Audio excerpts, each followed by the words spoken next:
Hi, Tracy Sews, Tracy McElfresh here, Dayton, Ohio. I run a sewing service business, and today I'm at my house, so welcome to my house.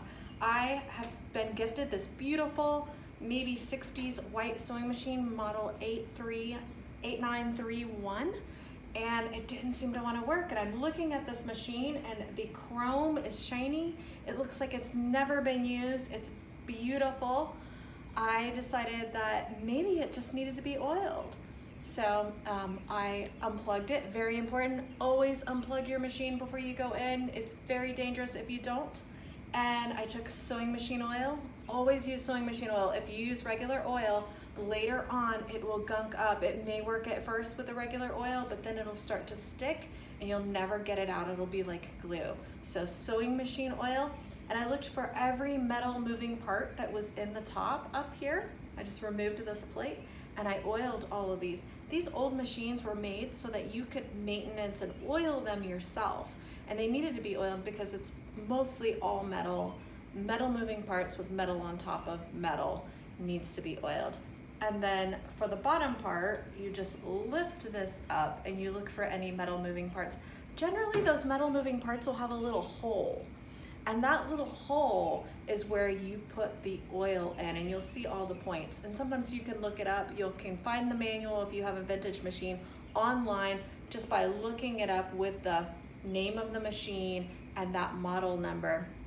And a lot of times you can find information on how to maintenance it for your particular machine.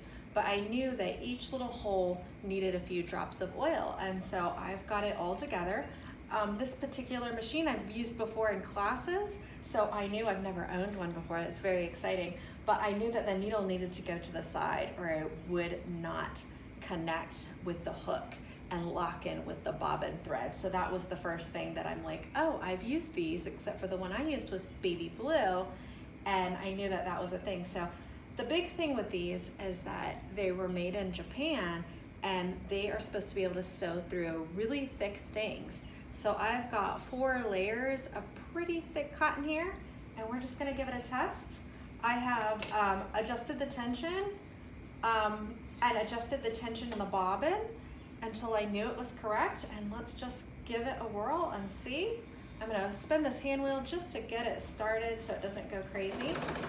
And it's sewing. It's a little loud, it sounds like a machine gun. And I'm gonna test the reverse. Yep, the reverse works. And we're just gonna go down the line, and then I crank the hand wheel always towards me, pull it out, and let's put my glasses on and see what it looks like. So generally you could just break those threads, and we have a beautiful stitch through 4 layers of pretty thick cotton. It's even balanced. You can see where I backstitched right here. So definitely worth saving. So that's it. Tracy Sews, Tracy McElfresh. You can connect with me on Facebook. My business is actually called Tracy Sewing Studio. If you want to keep up, if you want to read my blog, I talk about the things that I make every other week. So garments like this, I walk you through how they were done. Lots of tips and tricks on there as well. And Instagram, I am just plain old Tracy Sews. I also design fabric. If you want to see that, I'm also Tracy Sews on Spoonflower. So that's it. Connect with me. Tell me what you liked about this video. Let me know if you have any other tips. And that's it. Have a great day. Thanks for watching. Bye.